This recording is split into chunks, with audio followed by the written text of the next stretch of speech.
안녕하십니까. 오라클 클라우드의 새로운 소식을 쉽게 전달해드리는 OCI 읽어주는 곰돌스의 41번째 시간입니다. 저는 이번 주도 역시나 진행을 맡은 자바 읽어주는 남자 아빠곰이고요. 안녕하십니까. 베어메탈입니다. 안녕하세요. 민서빠입니다. 안녕하세요. 곰돌입니다. 네, 이번 주는 다른 모든 사회적 이슈에서 가장 우선했던 게 이번 주 있을 선거인 것 같은데요. 아직 투표 안 하신 분들은 선거일이라도 꼭 투표하시길 바랍니다. 저는 시민에게 부여된 투표권이라는 권리가 참 중요하다고 생각이 됩니다. 잘못된 게 있다고 생각하면 자신들의 의견을 투표라는 제도를 통해서 선택하여 바꿀 수 있다는 점은 정말 좋은 점이라고 생각을 합니다. 우리가 잘못된 것이라 인지하면 그걸 고치려고 시도해 볼 수 있는데 그런 게 안 된다고 하면 계속 나쁜 악순환에 빠질 수 없다고 생각을 합니다. 클라우드도 마찬가지라고 생각을 합니다.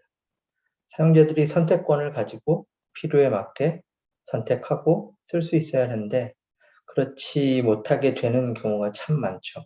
선택권은 정말 소중한 권리라고 생각하며 투표들 하시고 잘못된 게 있으면 잘못된 것을 고치려고 해보시길 권해드리겠습니다. 선택권을 놓지 마시길 바라면서 오늘도 시작해 보겠습니다.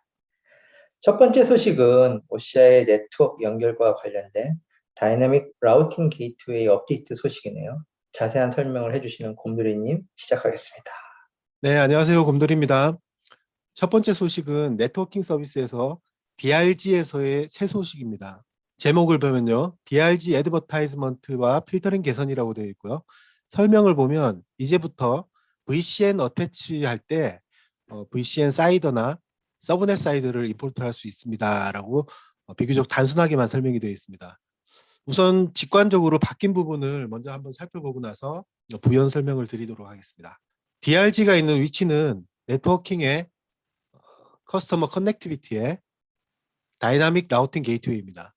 리소스 메뉴에서 미리 생성된 DRG의 VCN 어태치먼트를 보면 예전에는 없었던 항목이 하나 나타나는데요.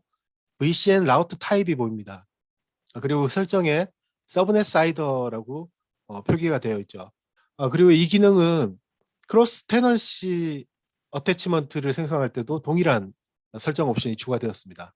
VCN 어태치먼트를 새롭게 생성하거나 기존의 어태치먼트를 수정할 때 이 VCN 라우트 타입을 서브넷 사이드로 할 것인가 아니면 VCN 사이드로 바꿀 것인가 하는 설정 메뉴가 나타납니다. 이번 새 소식에서 추가된 내용은 단순히 설정 메뉴에서 보여지는 이 정도의 변화인데요. 그 속을 좀 더 파보면 약간의 배경이 있습니다. 이 기능을 수정해서 사용할 고객은 많지는 않을 것으로 보입니다만 간단한 배경 설명을 한번 드리겠습니다. 이전에 VCN 라우트 타입이라는 항목이 별도로 표시되지 않았던 이유는 그 값이 기본적으로 서브넷 사이드로 고정이 되어 있기 때문입니다. 그러면 VCN 사이드가 어떤 배경으로 추가가 되느냐 하는 건데요. 패스트 커넥트에서 버추얼 서킷을 통해서 라우팅을 하거나 아니면 IPsec VPN을 구성할 때 라우팅 프로토콜에 BGP 프로토콜을 사용하는 경우가 있죠. 패스트 커넥트에서는 BGP가 필수고요. VPN에서는 다이렉트 라우팅을 하거나 BGP를 선택해서 사용할 수가 있습니다. BGP를 통해서 DRG는 VCN의 모든 DRG 라우팅 테이블에 포함된 모든 라우트 정보와 그 속성 값을 같이 고객사 라우터로 애드버타이즈먼트, 광고를 한다는 거죠. 그런데 이 속성에서 VCN 전체 사이드를 통째로 보내게 되면 고객사의 라우터의 라우터 리스트에 대역이 겹치는 확률이 매우 큽니다. 보통은 VCN을 생성하면은 뭐 10.0.0.0에 16비트, 172.16.0.0에 16비트 또는 192.168 0.0에 16비트 뭐 이렇게 큰 대역을 사용하는 경우가 많기 때문에 대역이 겹치는 경우가 많다는 거죠.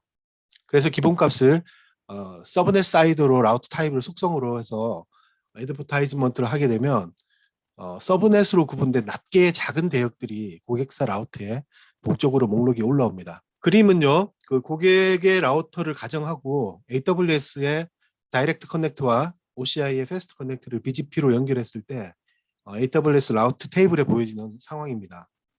그림에서 서브넷 사이더가 각각의 C 클래스로 나눠져 있지만 현실은 그보다 훨씬 더 많은, 그보다 적은 대역이 다수 있는 상황이 또 있겠죠. 보통은 이렇게 구성을 하고 잘려있는 작은 대역에 오버랩이 생기더라도 서브넷 사이드로 할 경우에는 우선순위에 따라서 그 특정 대역만 스킵하도록 되어 있기 때문에 OCI는 그동안 기본값으로 서브넷 사이드로 제공을 했던 거죠. 그런데 고객사 라우터에 동적 라우팅 리스트가 굉장히 많은 경우에 낱개로 쪼개져 있는 이 서브넷 사이드가 관리상의 불편함이나 성능의 문제로 VCN 사이드로 한 번에 보내주기를 원하는 고객들이 드물게는 있습니다. 이런 이유로 어떤 고객은 그냥 VCN 사이드로 통째로 하나만 가져오게끔 기능을 요구하는 사례가 있었기 때문에 이번에 추가 옵션으로 넣게 되었습니다. 더 깊이 들어가면 더 복잡한 내용일 것 같아서 이 정도로 마무리하도록 하겠습니다. DRG에서 새 기능에 대해서 말씀을 드렸습니다. 감사합니다. 네, 두 번째 소식은 데이터 사이언스에서 금융 데이터 분석과 관련된 기능이 추가된 소식 같습니다. 민수 아빠님 부탁드리겠습니다. 네, 이번 업데이트는 민수 아빠가 정리하겠습니다. 그 데이터 사이언스는요, 오라클 클라우드에서 제공하는 서버리스, 머신러닝 개발 환경입니다. OCI 데이터 사이언스는요, 그 사용자에게 적합하고 그리고 필요한 데이터 분석, 머신러닝 환경을 효과적으로 제공하기 위해서요. 아나콘다 기반으로 머신러닝 분석 환경 배포 체계를 지원합니다. 이렇게 배포하는 것을 콘다 환경, 콘다 인바이러먼트라고 하는데요. 현재 데이터 사이언스는요, 총 45개의 콘다 환경을 제공하고 있고요. 지금까지 콘다 환경은 주로 기술 중심으로 만들었습니다. 그래서 주로 비전, 자연어 처리, 데이터 전처리, 데이터 초기 탐색 이런 기술적 관점에서 콘다 환경을 만들어 왔는데요. 이제 OCI 데이터 사이언스는요, 기술 중심의 콘다 환경과 함께요, 분석 도메인 중심의 콘다 환경 제공에 힘을 쏟기 시작했습니다. 이런 경향의 결과로 지난주에 금융 분석 분야를 위한 콘다 환경을 발표했습니다. 데이터 사이언스를 배포하면은요, 보시는 화면과 같은 웹 화면이 나타납니다. 이 UI는 주피터 랩이라는 웹 프로그램이고요. 주피터 랩의 콘다 인바라먼트를 보면 이번 주에 새로 추가된 파이낸스 서비스를 확인할 수 있습니다. 이 콘다 환경은요, 파이썬 3.7과 GPU 인프라를 사용하는 다수의 파이썬 라이브러리로 구성되어 있습니다. 파이낸스 서비스 콘다 환경은요, 포트폴리오 최적화, 주식 데이터 분석, 금융 경제 분석에 대한 다수의 라이브러리로 구성되어 있고요. 파이낸스 서비스 콘다 환경에서는 금융 데이터 분석을 위해서요, 골드만삭스의 GS 퀀트와 그리고 구글의 TF 퀀트 파이낸스와 같은 라이브러리가 포함되어 있습니다. 금융 데이터 분석에 관심 있으신 분들은 데이터 사이언스의 콘다 환경을 어떻게 구성되어 있는지 확인해 보시는 것도 좋을 것 같고요. 그리고 파이낸스 서비스 콘다 환경이 제공하는 예제 노트북을 확인해 보시는 것도 도움이 될 것 같습니다. OCI 데이터 사이언스는요, 기술 그리고 비즈니스 도메인 중심의 콘다 환경을 지속해서 확대해 나갈 예정에 있고요. 이 중에서 지난주에는 금융 데이터를 위한 분석 환경이 추가됐다는 것으로 업데이트 정리를 마치겠습니다. 감사합니다. 세 번째 소식은 OK의 블록 볼륨 확장과 관련된 새 소식이라고 하는데요. 곰돌이님 설명 부탁드리겠습니다. 네, 곰돌입니다. 이번 소식은 OK에서의 새 소식입니다. 내용이 간단해서 제목만 봐도 대충 어떤 내용인지 느낌이 옵니다. 이제부터 OK는 블록 볼륨 확장을 지원합니다. 초기 생성 이후에도 PVC의 크기를 증가시킬 수 있습니다. 라고 설명이 되어 있습니다. PVC, Persistent Volume Claim에 대해서는 여러 차례 다루었고요. 간단히 다시 한번 요약하고 새 소식을 마저 전해드리겠습니다. 컨테이너의 루트 파일 시스템을 통한 컨테이너 스토리지는 임시적이기 때문에 컨테이너가 삭제될 때 데이터까지 함께 소멸이 됩니다. 그래서 이때 데이터 손실을 방지하기 위해서 내구성 있는 위치를 제공을 해서 연구 볼륨을 만들어 사용을 해서 이 데이터를 컨테이너 외부에 저장할 수 있도록 할 수 있습니다. 연구 볼륨은 저장소가 연결된 컨테이너가 종료되었는지 여부에 상관없이 데이터를 그대로 유지할 수 있는 연구 저장소를 제공합니다. 이때 사용되는 게 Persistent Volume Claim이라는 저장 요청인데요. PVC는 기본 저장소에 추상화 계층을 제공하고 있습니다. 대개는 블록 볼륨 서비스로부터 볼륨을 어태치해서 CSI라고 하는 컨테이너 스토리지 인터페이스 볼륨 플러긴을 사용해서 OK에서 생성된 클러스터에 연결이 되고요. 또는 OCI 파일 스토리지 서비스에서 파일 시스템을 마운트해서 사용을 하는데요. CSI 드라이버를 사용해서 클러스터에 실행되는 컨테이너 내부에 탑재되도록 PVC를 사용합니다. 여기서 한 가지 차이점은 블록 볼륨의 경우에는 CSI 플러긴을 사용한다는 것인데요. 이번에 업데이트된 소식은 이것을 통해서 PVC를 생성하면 온라인으로 볼륨 크기를 확장할 수 있다는 내용입니다. 데이터를 사용하다 보면 기존에 사용되던 저장소의 최초에 설정된 용량을 초과해서 늘려야 되는 일이 있을 수 있습니다. 이때 초기에 특정 양의 스토리지가 있는 어플리케이션을 배포한 다음 가동 중지 시간 없이 사용 가능한 스토리지를 늘릴 수 있다는 내용입니다. CSI 볼륨 플러긴의 기본 OCI VB 스토리지 클래스에는 기본적으로 Allow Volume Expansion True가 있습니다. 그래서 PVC를 생성할 때 OCI BV를 스토리지 클래스로 지정하면 볼륨 확장 기능을 기본적으로 사용할 수가 있고요. 별도로 스토리지 클래스를 생성할 때는 이 구문을 매니페스트 파일에다 넣어 주셔야 됩니다. 그러면 OK에서 기본적으로 가지고 있는 스토리지 클래스를 한번 보겠습니다. OCI와 OCI BV라는 스토리지 클래스가 보입니다. PVC를 생성하는 간단한 매니페스트 파일을 하나 만들 거고요. 스토리지 클래스 네임에 OCI BV를 지정하고 스토리지 사이즈를 50GB로 지정을 합니다. OCI 블록 볼륨 생성의 최소 사이즈가 50GB이기 때문에 그 이하로는 생성이 되지 않습니다. 생성된 YAML 파일을 적용하면 PVC 상태가 펜딩으로 볼륨이 이때까지는 생성이 되지 않습니다. 위에 OCI VB의 볼륨 바인딩 모드를 보면 Wait for First Consumer라는 것을 볼 수가 있습니다. 이 옵션은 실제 파드가 생성될 때 볼륨이 생성된다는 의미입니다. 오른쪽과 같이 엔진X를 실행을 위한 간단한 파드 구성을 하게 되면요. 그때 볼륨이 생성이 되면서 PV가 생성이 되고 PVC가 PV에 바인딩되는 이런 형태입니다. 그러면 실제로 적용된 그림을 한번 보면요. 먼저 앞 페이지와 동일하게 pvc.yaml 파일에 컨텐츠를 만들어서 create 명령을 실행하면 PVC를 펜딩 상태로 만들어 놓고 엔진X 애플리케이션을 실행되도록 파드를 생성합니다. 이때 동시에 블럭 볼륨이 생성되는 화면을 확인할 수가 있고요. 여기서 최초 생성된 PVC를 위한 볼륨 50GB 사이즈를 100GB로 늘릴 수 있도록 pvc.yaml 파일에 스토리지 사이즈를 100GB로 수정한 다음에 YAML 파일로 어플라이 하면요. 애플리케이션 파드 쪽에는 별도로 조치할 필요가 없이 블록 볼륨 사이즈가 100GB로 변경된 것을 확인할 수가 있고요. 실제 컨테이너에 접근해서 스토리지 사이즈가 할당된 것을 이어서 확인할 수가 있습니다. 끝으로 간단한 유의사항을 말씀드리면요. 스토리지 볼륨 확장은 말 그대로 확장만 가능하다는 점입니다. 줄이는 것은 불가능하다는 말씀을 드리고요. 아울러 이 기능은 쿠버네티스 버전 1.19 이상을 실행하는 클러스터에서 지원된다는 말씀을 끝으로 이번 소식을 마무리하겠습니다. 감사합니다. 네 번째 소식과 다섯 번째 소식은 MDS의 새로운 소식입니다. 하나는 리플리케이션 구성과 관련된 내용이고요. 다른 하나는 백업을 이용한 복구와 관련된 새로운 기능 소식이네요. 베어메탈미의 설명 이어서 해주시겠습니다. 안녕하십니까. 베어메탈입니다. 네 번째 소식은 간략하게 설명드리도록 하겠습니다. 오늘의 내용은 인바운드 복제 구성 시에 내 외부 소스 데이터베이스로부터 MDS 리플리카 구성을 위한 비동기 복제 채널을 만들 때 HA로 구성된 MDS를 지원할 수 있다는 추가 기능에 대한 내용입니다.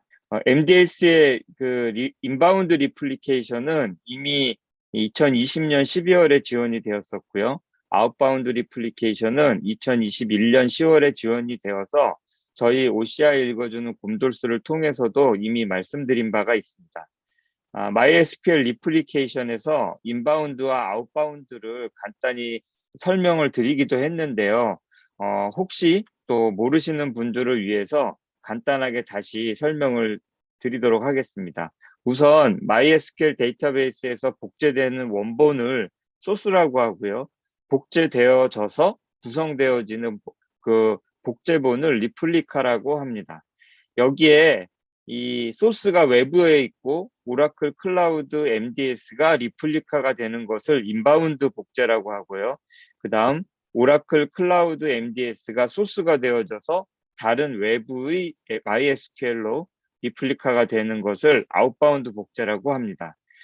오늘 업데이트된 내용은 인바운드에서 데이터베이스 시스템이 HA로 구성되어진 경우에 대한 이 채널 구성 지원 기능에 대한 것이고요. 이 앞선 기능보다 더 다양한 이 구성들에 대한 지원이 확대되었다라는 그런 의미로 생각하시면 될 것 같습니다. MySQL 복제와 관련된 내용은 이전 OCI 읽어주는 곰돌수 23회차를 참고하시면 될 것 같고요.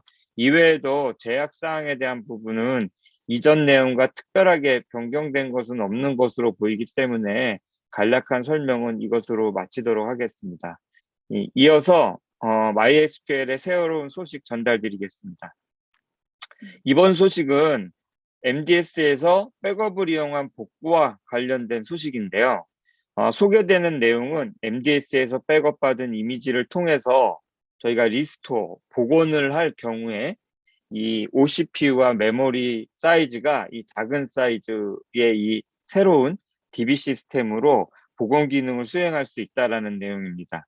이 기능을 통해서 사용자는 시스템을 크기를 축소해서 복원을 할 수 있게 됨으로써 비용을 최적화할 수 있다는 그러한 내용인데요.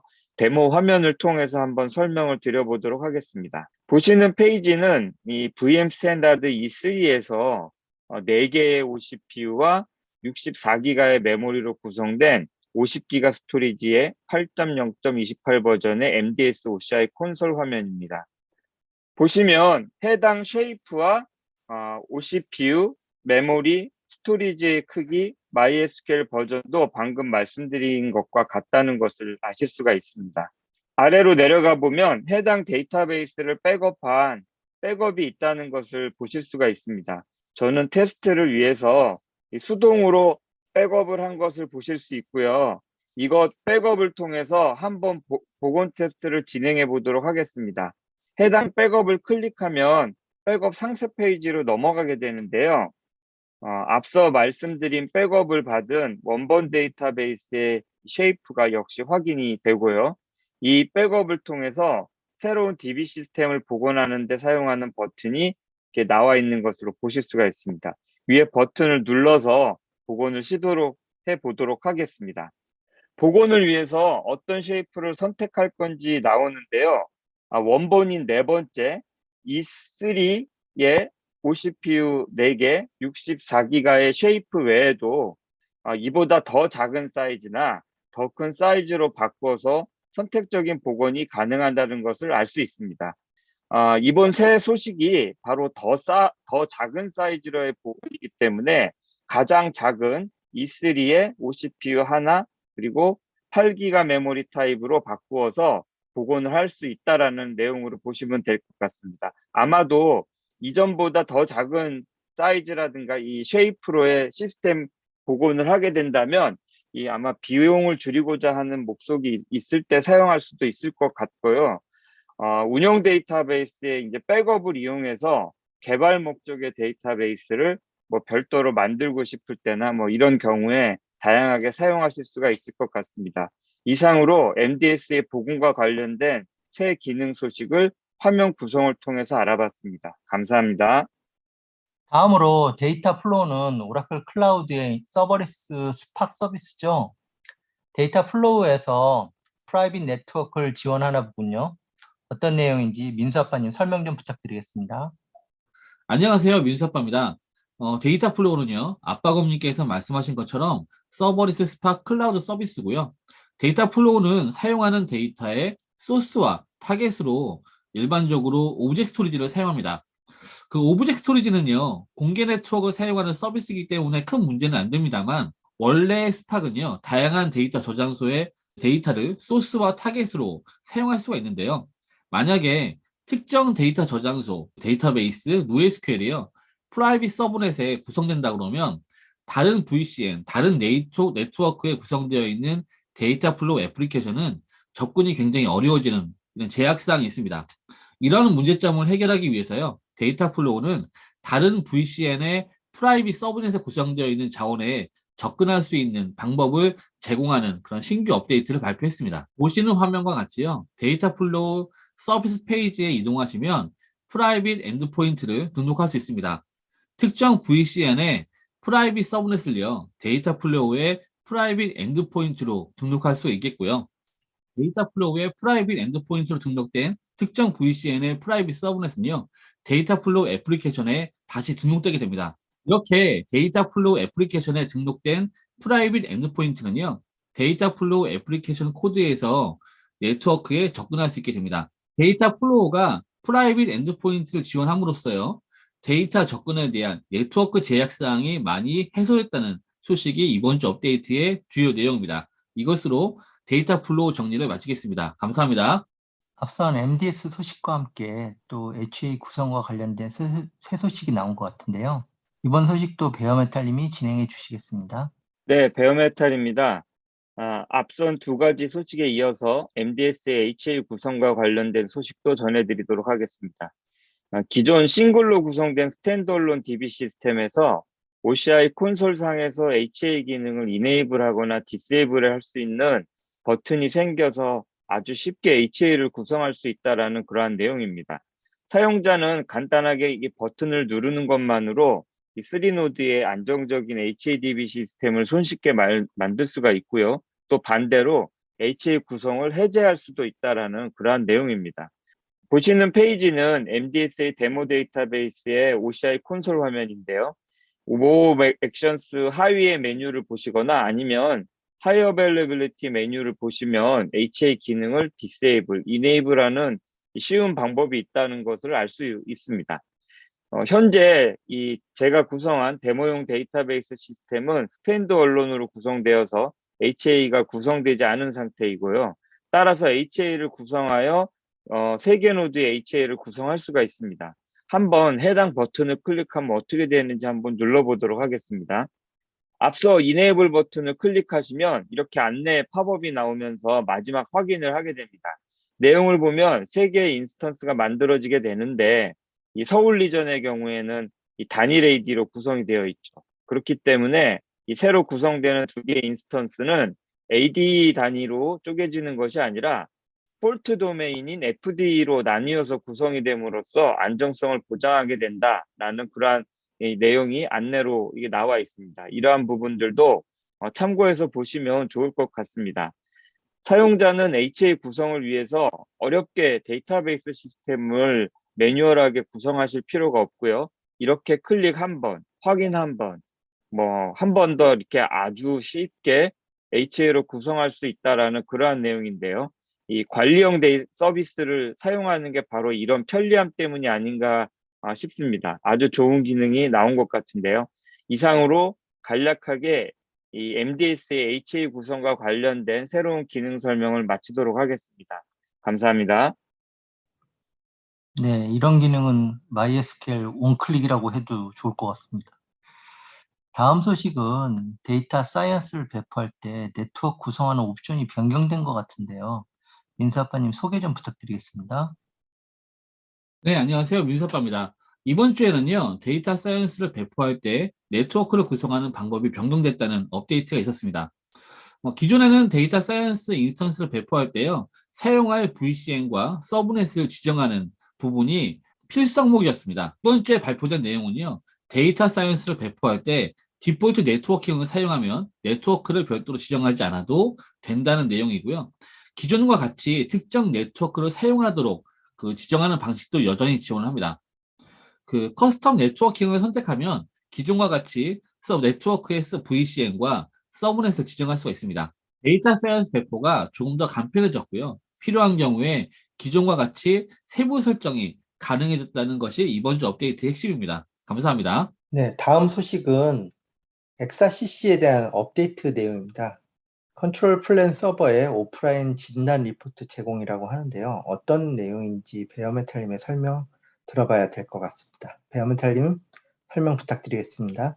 네, 엑사데이터 클라우드 커스터머 서비스는 고객이 선택한 고객의 데이터 센터 내에 있는 엑사CC 렉 안에 구축이 됩니다. 이 엑사CC 렉에는 표준 엑사데이터 데이터베이스 머신의 모든 구성 요소와 함께 이 OCI 영역 네트워크로 연결이 되는 고가용성 구성을 한 2개의 CPS, 컨트롤 플레인 서버가 포함이 되는데요. 이 고객의 데이터베이스 데이터는 온프레미스 XRCC 렉에서 보호가 되고요. 고객 데이터베이스에 대한 모든 액세스는 이 고객의 XRCC 렉의 VM이나 데이터베이스의 액세스를 허용하도록 한 네트워크 연결을 통해서 이루어지게 됩니다. 여기서 이 CPS, 컨트롤 플레인 서버가 바로 오라클 클라우드 오퍼레이션 조직에서 이 고객사에 설치된 XRCC를 연결해서 관리하는 역할을 하는 그러한 서버입니다. 엑사데이터 클라우드 커스터머 XRCC 서비스의 고객이 네트워크나 방화벽에 문제가 생기게 되면 OCI 이 오퍼레이션 센터와 연결이 끊어져 버리는 문제가 발생되기도 하는데요. 이러한 오프라인이 발생되는 문제는 진단하는 데 어려움을 겪을 때가 종종 있게 됩니다. 이러한 상황에서 이 OCI 센터에서 고객 데이터 센터의 인프라에 연결을 할 수가 없기 때문에 이 오라클은 고객을 도울 수 있는 이러한 것들이 제한적일 수밖에 없을 텐데요. 이때 고객이 이러한 문제를 해결할 수 있도록 하기 위해서 CPS 오프라인 진단보고서 기능을 도입했다라고 합니다. 앞서 얘기한 상황처럼 이 CPS와 OCI 센터 간의 연결이 끊어진 경우에 이 컨트롤 플레인 서버 오프라인 진단 보고서가 이 고객의 네트워크 인프라 문제를 진단하는 데 필요한 도움이 될 만한 그런 관련된 정보를 제공한다고 하는 그러한 내용입니다. 우선 이 보고서에 액세스를 하려면 고객이 먼저 동의를 해야 하고요. CPS 네트워크 연결이 끊어지면 옵트인을 할 수가 없기 때문에 이 네트워크 문제가 발생되기 이전에 미리 고객이 이 옵트인을 해야 된다고 합니다. 고객은 이후에 언제든지 옵트아웃을 할 수가 있고요. 고객은 만일의 상황을 대비해서 이 보고서에 대한 동의를 해야 할 필요가 있을 것 같습니다. 이상으로 XRCC의 CPS 오프라인 진단 보고서 기능에 대한 설명을 마치도록 하겠습니다. 감사합니다. 네, 다음 소식은 OCI 펑션과 로깅 서비스 관련 소식이네요. 곰돌이님 부탁드리겠습니다. 네, 곰돌입니다. 이번 소식은 오라클 펑션 어플리케이션에 대해서 OCI 로깅을 활성화하면 이제부터 모든 호출이나 실행에 대한 로그를 자동으로 수신하는 기능이 추가되었다라는 소식입니다. 로그에는 펑션 호출을 실행하는 데 걸린 시간과 펑션이 실패한 경우 오류 코드를 함께 포함합니다. 펑션이 호출되면 일반적으로 문제를 해결하기 위해서 로그에 액세스를 해야 하는데요. 이번에 OCI 로깅 서비스에 이것이 통합되면서 펑션이 호출될 때마다 기본적인 호출 로그가 생성이 되고요. OCI 콘솔에서 특정 시간에 실행된 그 로그를 쉽게 검색을 할 수가 있습니다. 위치를 한번 보겠습니다. 먼저 디벨로퍼 서비스 아래 펑션에서 애플리케이션을 선택을 합니다. 설정은 간단합니다. 로깅 설정을 하기 위해서는 미리 등록된 애플리케이션이 하나 있어야 되겠고요. 애플리케이션을 클릭하게 되면 리소스 목록에 로그스라는 항목이 보이고 기본적으로는 로깅 기능이 비활성화된 것을 볼 수가 있습니다. 활성화 버튼을 클릭하면 로그 그룹과 로그 네임을 지정하고 로그 리텐션 타임을 지정할 수가 있습니다. 기본적으로 로그 지정 기간은 한 달이고요. 6개월까지 선택 지정해서 설정을 할 수가 있습니다. 활성화된 로그 네임을 직접 클릭해서 로깅 서비스로 바로 링크해서 해당 로그를 조회하는 화면으로 접근하거나 또는 OCI 로깅 서비스에서 그림과 같이 조회를 해서 앞서 설정한 펑션의 호출 로그를 찾아볼 수가 있습니다. 먼저 컴파트먼트를 선택하고 로그 활성화 때 지정한 로그 그룹과 로그 네임을 차례로 선택을 하면요.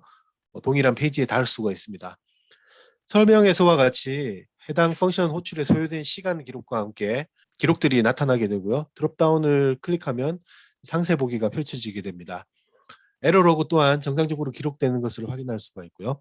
인보케이션 로그는 OCI 로깅 서비스 대신에 페이퍼 트레일과 같은 외부로 로그를 보내기 위해서는 FN CLI를 통해서 시스로그 URL을 지정해서 보낼 수가 있습니다. 네, 이상으로 펑션에서의 인보케이션 로깅 지원에 대한 소식을 마치겠습니다. 감사합니다. 네, 이번 주도 데이터 사이언스, MySQL, 심지어 XRCC까지 다양한 서비스 업데이트 소식으로 같이 했는데요. 요즘 대체적으로 그 서버리스 추세로 많이 가는 분위기죠. 이런 추세에 잘 보조를 맞추고 있다는 생각이 듭니다. 펑션이나 로그인 등 지원 부분들 강화되는 부분들은 저처럼 만드는 것도 중요한데 이제 유지보수 측면에 대해서 좀 신경을 많이 쓰는 그런 서비스 운영자 입장에서는 지향점이 잘 맞는 것 같아 보입니다. 참고로 OCI 펑션은 그 FN이라고 오픈 소스로 되어 있으니까 혹시나 이제 그 온프라미스에서 서버리스 좀 구현해 보고 싶은 분들은 참고하시면 좋을 것 같습니다. 오늘 저희 설명을 듣고 궁금하시다고 생각되는 질문은 꼭 댓글로 남겨주시고요. 이상으로 OCI 읽어주는 곰돌스의 41번째 시간을 마치도록 하겠습니다. OCI 읽어주는 곰돌스가 유익하다고 느껴지신다면 구독, 좋아요, 알림 설정 부탁드리겠습니다. 지금까지 OCI 읽어주는 곰돌스의 아빠곰 베어메탈 민수 아빠. 곰돌이었습니다. 감사합니다. 네, 네, 감사합니다. 감사합니다. 감사합니다. 수고하셨습니다. 수고하셨습니다.